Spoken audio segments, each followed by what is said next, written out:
돈이 급했다. 대학 등록금은 진작에 밀렸다. 어쩔 수 없이 휴학을 하고 알바를 뛰고 있다. 하지만 편의점 야간 알바론 생활비조차 감당하기 버거웠다. 그러던 중 알바 구인 사이트에 구석진 배너 광고 하나가 내 눈을 사로잡았다. 단기 고수익 최신 XR/AR 공포 시뮬레이션 베타 테스터 모집. 소요시간 약 한두 시간. 급여 200만원. 현장 현금 지급. 조건 심신미약자 지원 불가. 비밀유지 서약 필수. 2시간에 200만원? 상식적으로 말이 안 되는 금액이었다. 다단계나 장기 매매가 아닐까 의심했지만 믿져야 본전이란 생각으로 지원 버튼을 눌렀다.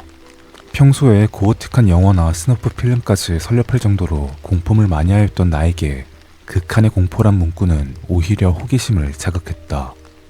면접 장소는 도심의 외곽, 재개발이 멈춰 폐허처럼 변한 상가 건물의 지하 2층이었다.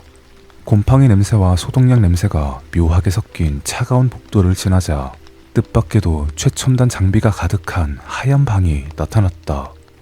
의사 가운을 입고 있는 한 남자가 나를 맞이했다. 그의 눈은 웃고 있었지만 눈동자는 유리구슬처럼 생기가 없었다. 그는 두툼한 계약서를 내밀었다. 깨알 같은 약관들 사이로 실험 중 발생하는 정신적 외상에 대해 주최 측은 책임지지 않음, 현실 인식 장애가 발생할 수 있음, 과 같은 문구가 눈에 들어왔지만 난 망설임 없이 서명했다. 당연히 돈 때문이었다. 내가 해야 할 것은 간단했다. 그저 의자에 앉아 특이한 고글을 쓰고 준비된 영상을 끝까지 보기만 하면 끝. 대신 안전을 위해서 내 신체를 고정한다고 했다. 의사 가운을 입은 그가 나를 치과 의자 같은 곳에 앉히고서 팔목과 발목 그리고 머리까지 단단히 고정했다. 가죽 스트랩이 살을 파고들 정도로 꽉 조여졌다. 곧이어 거대하고 묵직한 처음 보는 기기가 내 머리에 씌워졌다. 내 시야가 완전히 암전되었다. 증강현실, 즉 AR 기술 기반이라고 한다. 지금부터 나에게 보이는 모든 것은 이 기계에서 나오는 데이터라고 안심시켰다. 기계적인 비프음과 함께 눈앞에 화면이 켜졌다. 아니, 화면이 켜졌다기보단 내 눈앞의 현실이 더 씌워진 느낌이었다.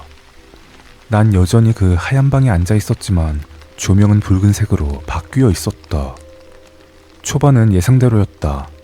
천장의 환풍구에서 찐득한 액체가 떨어지더니 기괴하게 뒤틀린 여자가 기어 내려오거나 귓가에서 아이의 웃음소리가 들리는 시기였다. 입체 음향 기술은 훌륭했지만 온갖 공포 매체에 절여진 내 신경을 긁기엔 역부족이었다. 200만원 벌기 쉽네. 나는 속으로 코웃음을 쳤다. 몸을 움직일 수 없는 답답함만이 내 유일한 스트레스였다. 하지만 그 안일함은 오래가지 않았다. 지지기는 노이즈와 함께 장면이 바뀌었다. 이번 장면은 낯이 익었다. 내가 알바를 하고 있는 편의점이었다. 새벽 2시의 한적한 거리, 편의점 유리창 너머로 내가 보였다. 아니, 정확히는 나와 똑같은 옷을 입고 똑같은 얼굴의 남자였다. 그는 편의점으로 들어갔다. 카운터엔 평소 나와 교대하던 마음씨 좋은 점장님이 졸고 있었다. 나와 똑같은 모습의 남자는 품에서 식칼을 꺼냈다. 안 돼. 나도 모르게 중얼거렸다. 화면 속 나는 망설임 없이 점장님의 목을 찔렀다. 선열이 낭자하고 점장님은 고통스러운 표정으로 바닥을 긁었다. 영상의 화질은 소름이 끼칠 정도로 선명했다. 피비린내가 내 코를 스치는 것 같았다. 남자는 쓰러진 점장님을 확인 사살하듯 복부를 수차례 더 찔렀다. 그리고 CCTV를 향해, 아니 정확히는 나를 향해 고개를 들었다. 그는 웃고 있었다. 내 얼굴로 내가 한 번도 지어본 적 없는 잔혹한 미소를 짓고 있었다. 심장이 불규칙하게 뛰기 시작했다. 단순한 귀신 영상과는 차원이 달랐다. 이건 너무 리얼했다. 숨고를 새도 없이 다음 영상으로 넘어갔다. 다시 하얀 방이었다. 내 앞엔 거대한 스마트폰 화면이 허공에 떠 있었다. 내 핸드폰이었다. 은행 앱이 켜져 있었고 내가 피땀 흘려 모은, 그리고 부모님이 보내주신 등록금이 들어있는 계좌가 보였다. 잔액, 영원? 숫자가 잘못된 게 아닐까 싶어 눈을 비비고 싶었지만 손이 묶여 있었다. 땡땡 캐피탈 대출 5천만 원, 땡땡 비상금 대출 1,000만 원. 순식간에 나한테 수천만 원의 빚이 생겼고 그 돈이 알 수 없는 계좌로 빠져나가는 과정이 내 눈앞에서 보였다. 식은땀이 등줄기를 타고 흘렀다. 이건 가짜다. 가짜여야 한다. 하지만 너무나 구체적인 거래 내역과 내 개인정보들은 이 상황을 현실로 믿게 만들었다. 자본주의 사회에서 돈이 사라진다는 공포는 귀신보다 더 차갑고 날카로웠다. 거친 숨소리가 들렸다. 내 숨소리인지 영상 속의 소리인지 구분할 수 없었다. 배경은 울창한 숲속으로 바뀌었다. 달빛조차 들지 않는 어두운 숲. 발밑에서 나뭇가지가 부러지는 소리가 천둥처럼 크게 들렸다. 그러다 갑자기 등 뒤에서 짐승의 포효가 들렸다. 고개를 돌릴 수 없었지만 시야 가장자리에서 거대한 불곰 한 마리가 나를 향해 돌진해오는 것이 보였다. 난 의자에 묶여있는데 영상 속의 시점은 필사적으로 도망치고 있었다. 이 인지 부조화가 극심한 멀미와 공포를 유발했다. 곰의 거친 숨결이 목덜미에 닿는 듯 했다. 날카로운 발톱이 내 등을 핥히는 순간 의자가 실제로 덜컹거리며 충격을 줬다. 등이 불에 타는 것 같은 통증이 느껴졌다. 햅틱 슈트 같은 걸 입은 적도 없는데 통각이 전해졌다. 뇌가 솟고 있던 것이었다. 고민의 머리를 한 입에 집어 삼키려던 순간 화면이 암전되었다. 지금 포기하시면 계약금의 10%만 지급됩니다. 스피커를 통해 연구원의 건조한 목소리가 들렸다. 온몸이 땀으로 젖어 있었다. 그만두고 싶었다. 하지만 통장 잔고에 찍혀있던 영원 그 영상이 떠올랐다. 여기서 나가면 진짜 빈털터리가 될 수도 있단 불안감이 나를 붙잡았다. 계속 할게요. 다음 영상은 그 하얀 방이었다. 그리고 내 앞에 그놈이 나타났다. 나와 똑같은 얼굴에 피 묻은 칼을 든 남자. 그는 천천히 나한테 다가왔다. 칼 끝을 내 허벅지에 갖다 댔다. 그리고 천천히, 아주 천천히 칼을 밀어 넣었다. 살이 찢기는 고통이 생생했다. 이번에도 거짓 통증인가? 그는 허벅지를 시작해 복부, 어깨, 팔을 차례대로 찔렀다. 피가 솟구쳐 내 옷을 적시는 감초. 차가운 금속이 장기를 헤집는 느낌. 나는 비명을 지르다 못해 헛구역질을 했다. 제발 그만하라고 내가 애원하자 그는 내 눈앞까지 얼굴을 들이밀고 속삭였다. 이제 마지막이야. 제일 재밌는 거. 화면이 바뀌었다. 이번엔 3인칭 시점이었다. 마치 거실 천장에 달린 CCTV와 같은 구도였다. 그런데 문제는 우리 집이었다. 낡은 소파에 아빠가 앉아 뉴스를 보고 계셨고 주방에선 엄마가 저녁을 준비하는 달그락 소리가 들렸다. 너무나 평화로운 모습에 왠지 눈물이 핑 돌았다. 띵동, 초인종 소리가 들렸다. 엄마가 앞치마에 손을 닦으며 현관으로 나갔다. 인터폰을 확인한 엄마가 반가운 목소리로 말했다.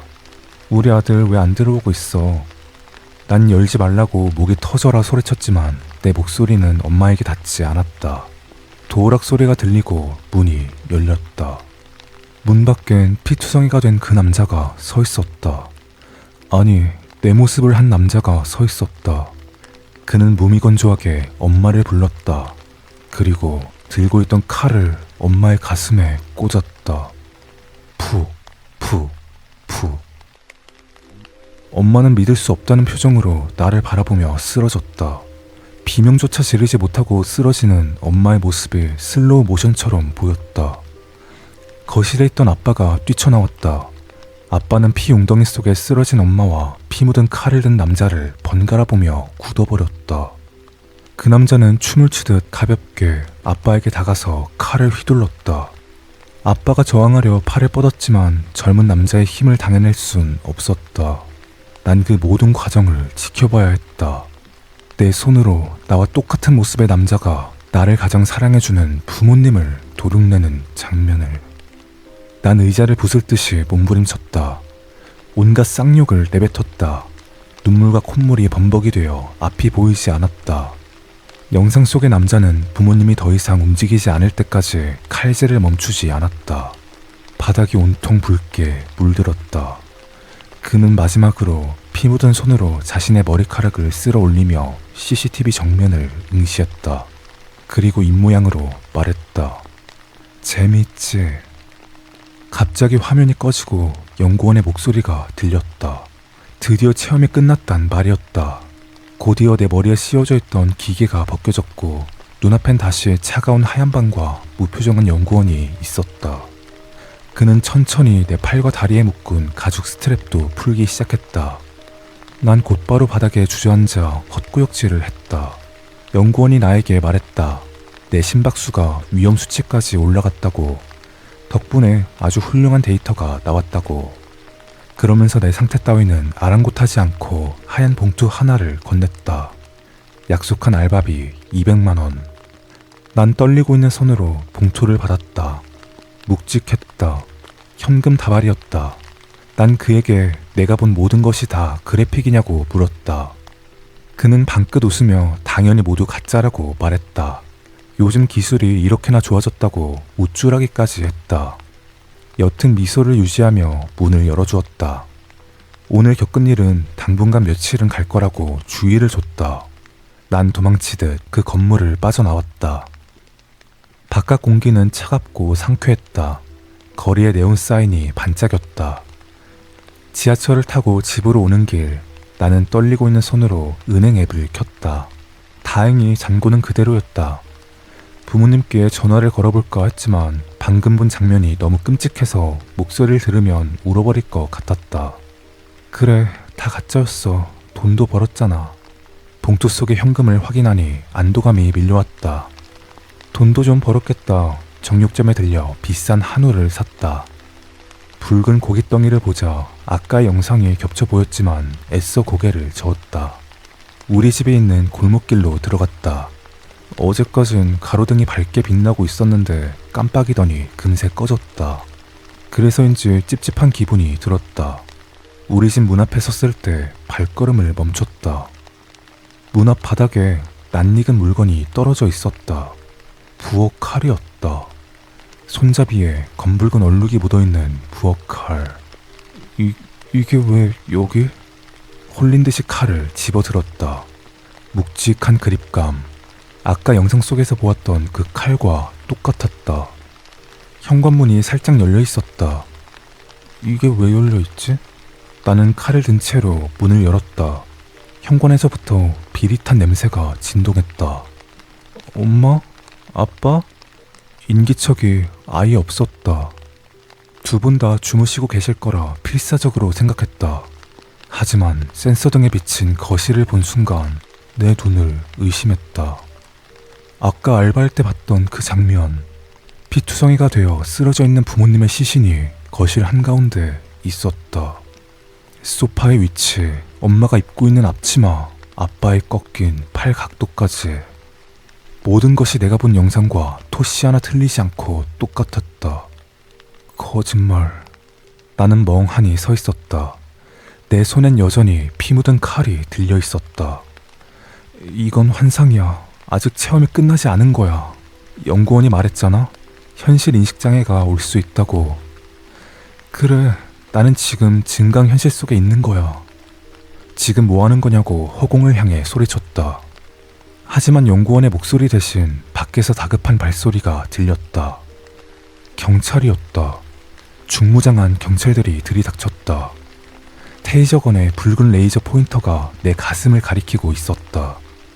난 당황스러움에 허둥지둥 칼을 든 손으로 거실 천장 구석을 가리켰다.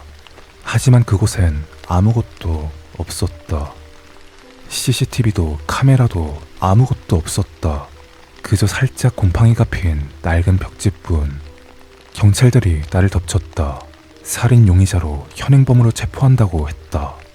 3건의 살인, 심지어 그 중에 2건은 존속살인. 바닥에 얼굴이 처박히는 순간 나는 부모님의 죽은 눈과 마주쳤다. 엄마의 눈동자가 나를 원망하듯 보고 있었다. 취조실에서의 시간은 지옥이었다. 경찰이 제시한 증거는 완벽했다. 편의점 CCTV에 찍힌 점장님을 찌르고 있는 내 모습, 집 근처 CCTV에 찍힌 칼을 들고 배회하는 내 모습, 그리고 현장에서 발견된 칼과 부모님의 시신에 남은 상처의 일치. 무엇보다 그 칼에는 오직 내 지문만이 묻어 있었다. 내가 아무리 소리쳐도 경찰은 고개를 저었다. 경찰이 조사한 바에 따르면 내가 말한 건물 지하 2층은 10년째 비어있는 창고였다. 먼지만 쌓여있을 뿐 하얀 방도 최첨단 장비도 없었다고 했다. 알바 사이트에 공고? 그런 건 존재한 적도 없었다. 내 통장 입출금 내역도 깨끗했다. 심지어 내가 받았다고 주장한 현금은 내가 훔친 것으로 추정된 편의점 금고의 액수와 일치했다. 결국 난 묻지마 살인 한 건과 존속살해 2건의 흉악범이 되었다.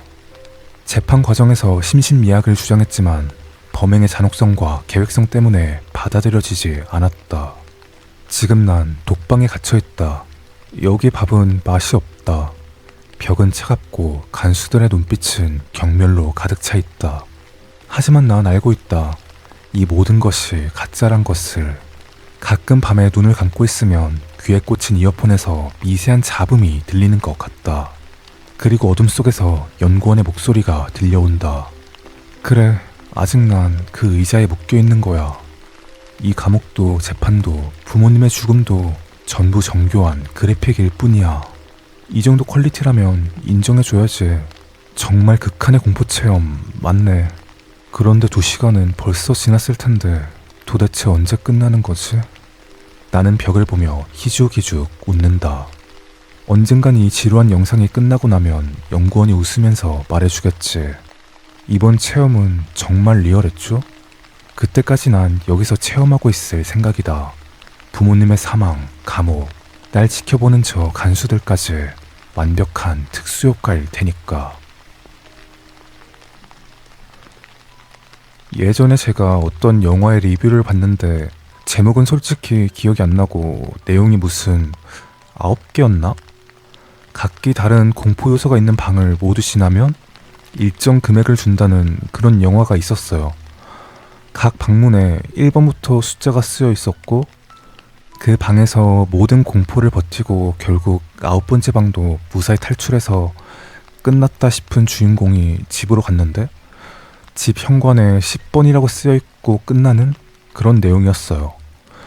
이 내용이 재밌어서 기억하고 있다가 여기다가 다른 소재 하나를 제가 합친 이야기였죠. 예전에 잠깐 유행했던 게 있어요.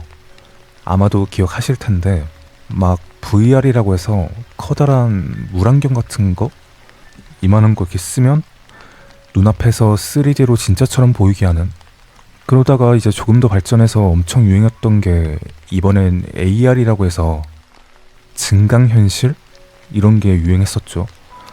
간단히 설명을 하자면 그 예전에 게임 중에 포켓몬고라고 해서 핸드폰 카메라에 비치는 현실 속에서 그래픽으로 포켓몬이 나오는데 그 포켓몬을 잡고 대결하고 그런 방식의 게임이 인기를 끌었었죠.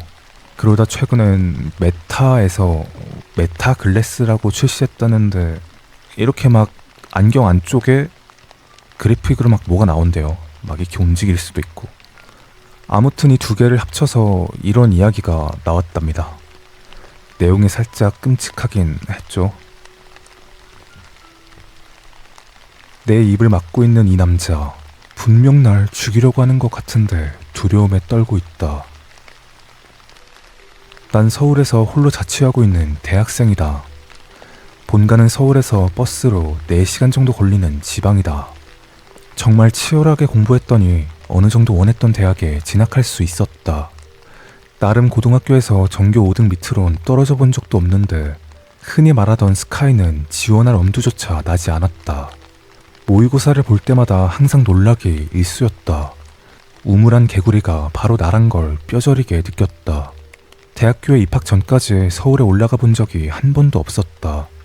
얼마나 사람이 많고 얼마나 머리 좋은 사람이 많길래. 그게 궁금해서라도 더 치열하고 빡세게 공부했다. 그렇게 인서울에 성공했다. 그러자 현실적인 문제가 찾아왔다. 내 학교 때문에 우리 집이 서울로 올라간다는 건 말도 안 되는 것이고, 그렇다고 집에서 등교는 더 말도 안 되었다. 선택지는 2가지 정도였는데 첫 번째는 기숙사, 두 번째는 자취였다. 솔직히 생각도 없긴 했는데 기숙사 들어가는 것도 꽤 어려웠다.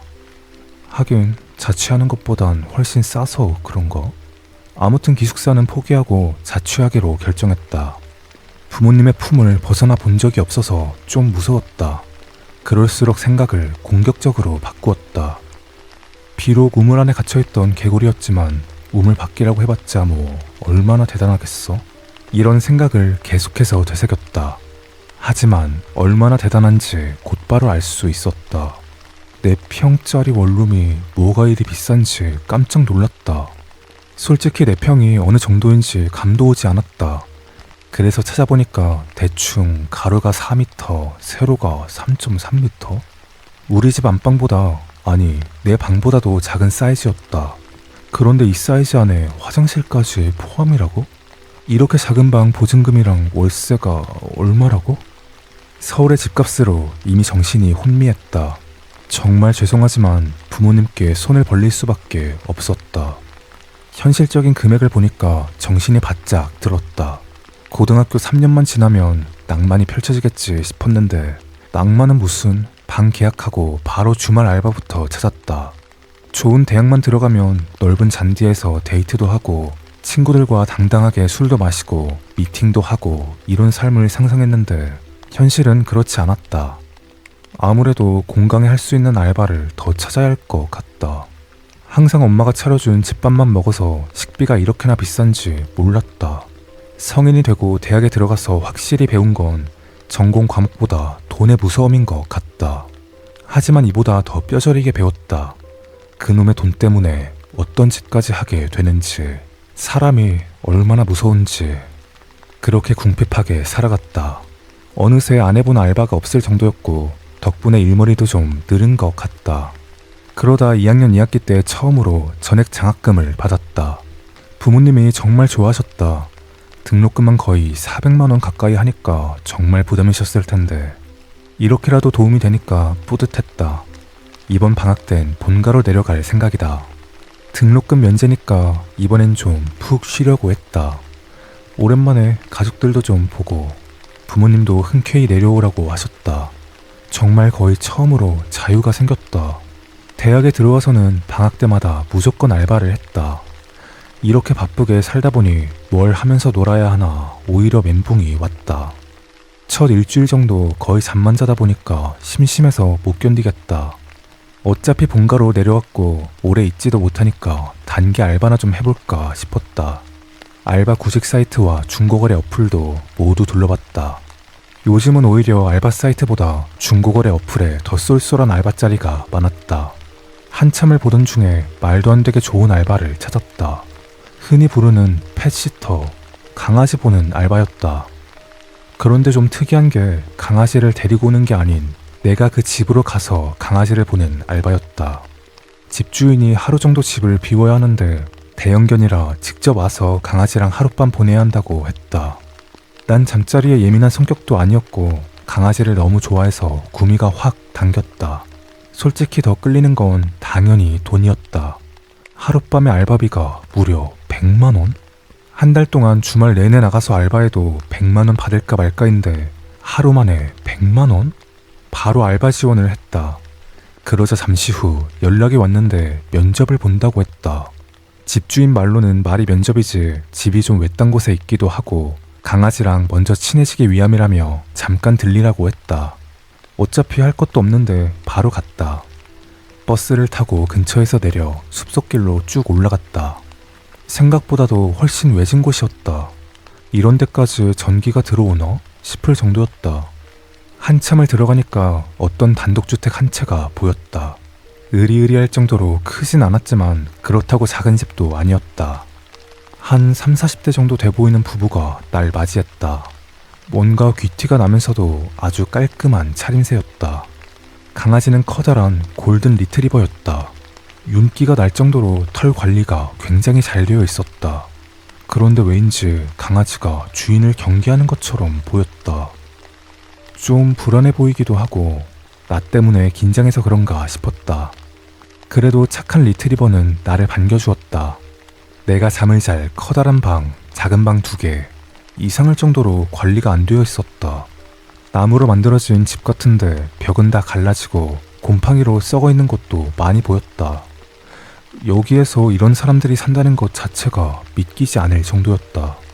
숙지사항은 별로 없었다. 낮에는 신경 쓸 것이 없었고 저녁 7시 이후 작은 방에 있는 강아지 사료와 물을 챙겨주고서 밥을 먹는지 확인 후 문을 닫고 하룻밤 보내면 된다고 했다. 대신에 남아있는 다른 방에는 절대 들어가지 말라고 했다. 그리고 또 하나, 집 밖을 나가면 절대 안 된다고 했다. 강아지의 후각이 굉장히 좋기 때문에 문이 닫혀 있어도 사람이 있는지 없는지 알 수 있다고 한다. 집에 아무도 없으면 강아지가 엄청 짖어서 집을 나가지만 말고 자유롭게 지내면 된다고. 알바비는 본인들이 집에 돌아오면 지급하겠다고 한다. 예전에도 이런 알바를 고용했는데 돈만 받고 도망친 적이 있다고 했다. 편한 대로 하시라고 말씀드렸다.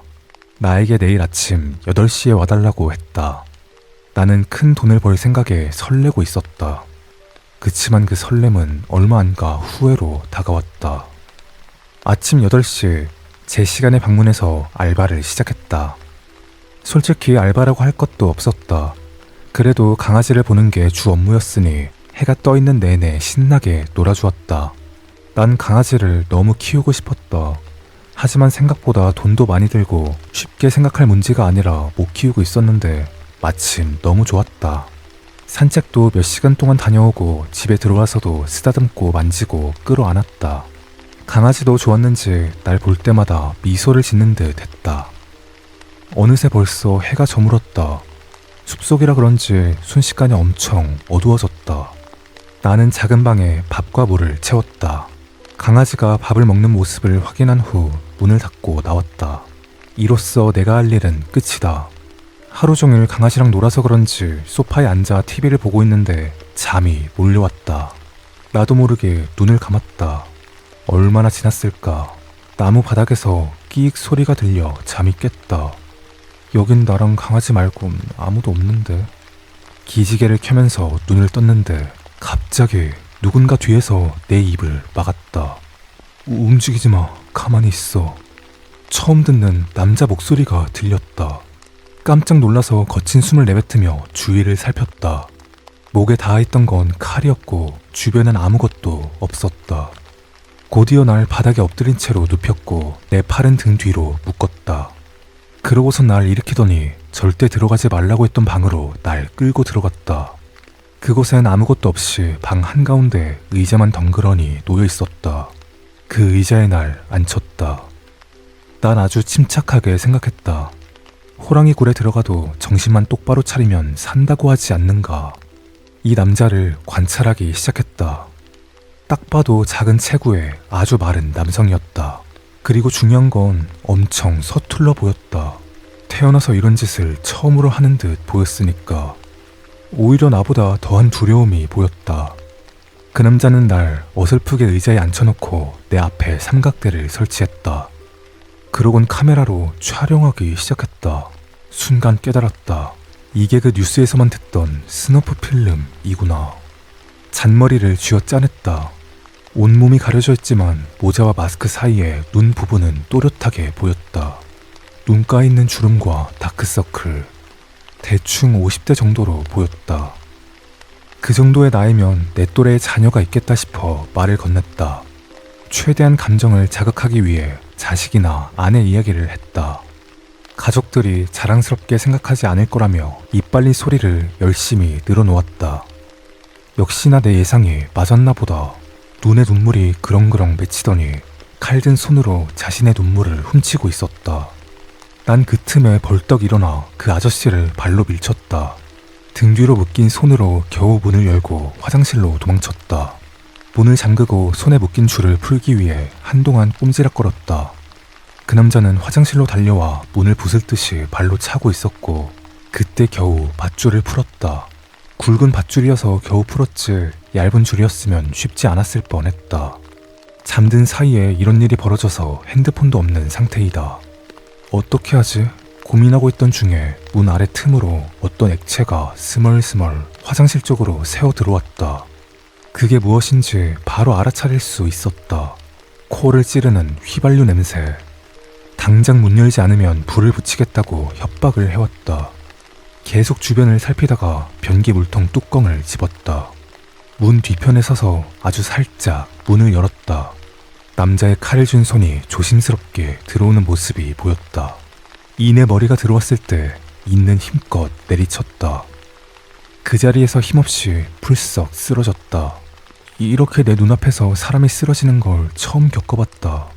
그래서 엄청 무섭고 떨려 정신이 나가는 줄 알았다. 겨우 정신줄을 잡고 혹시 죽었는지 코에 손을 대봤다. 숨을 쉬고 있는 걸 보니 다행히도 죽지 않은 것 같다. 잠시 기절한 틈을 타 얼른 빠져나가려 했는데 그때 그 남자 주머니에서 전화벨 소리가 울렸다. 주머니를 뒤져 전화를 확인했더니 발신자 표시 제한으로 전화가 걸려왔다. 왜 그랬는지 모르겠지만 무심코 받았다. 수화기 너머로 어디서 많이 들은 듯한 목소리. 이 집 주인이었다. 아무런 말도 하지 않고 듣고만 있었다. 아직인가요? 죽이는 장면이 카메라에 잘 담겨야 합니다. 구도가 이상해서 죽이는 장면이 화면 밖으로 잘리면 약속했던 금액을 깎을 수도 있습니다. 반대로 제가 만족할 만한 장면이 나온다면 약속한 금액의 2배, 4천 보내드리죠. 순간 벙쪄서 제대로 숨도 쉴 수 없었다. 듣고 계십니까? 무작정 전화를 끊고 이곳을 도망치려 바로 화장실에서 나왔다. 서둘러 핸드폰을 챙기고 나가려던 순간 눈에 밟히는 것이 있다. 강아지. 강아지가 있는 방문을 열었는데 거품을 물고 쓰러져 있었다. 숨도 쉬지 않고 벌써 죽은 듯 했다. 너무 슬펐지만 지금은 내 코가 석자인 상태라 어쩔 수 없이 강아지랑 그 남자만 두고 집을 빠져나와 경찰에 신고를 했다. 그렇게 난 가까스로 살 수 있었다. 경찰을 통해 사건 소식을 들었다. 우선 범인은 집주인이었던 부부. 제대로는 그 집의 주인도 아니었다. 그곳은 사람이 살지 않는 버려진 폐가였고 다크웹이란 곳에 스너프 필름을 팔며 돈을 벌어오던 범죄자였다. 리트리버는 바로 전 피해자가 키우던 강아지였고 내가 챙겨준 사료에 독극물이 들어가 있었다. 이 사실을 알고 난 후엔 두려움보다 강아지에 대한 미안함과 슬픔이 더 컸다. 그리고 날 죽이려 했던 그 남자. 예상대로 50대 남성이었고 자기 딸의 수술비가 급해서 큰 돈을 준단 말에 선뜻 나섰던 것이었다. 부부와 그 남자, 이렇게 3명은 지금 체포되어 있는 상태고 경찰은 추가적인 혐의를 찾는 중이라고 한다. 단 하루 만에 벌어진 사건이었지만 정말 이 세상이 다르게 보이기 시작했다. 돈이란 정말 무서운 것이고 그것보다 더 무서운 것이 바로 사람인 것 같다. 그 생각이 뼛속 깊이 새겨졌다. 지금은 아무 생각도 없이 몸과 마음을 좀 가다듬어야겠다.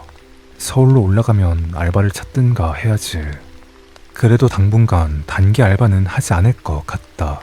더군다나 너무 말도 안 되게 좋은 알바는 더더욱 하지 않을 것이다.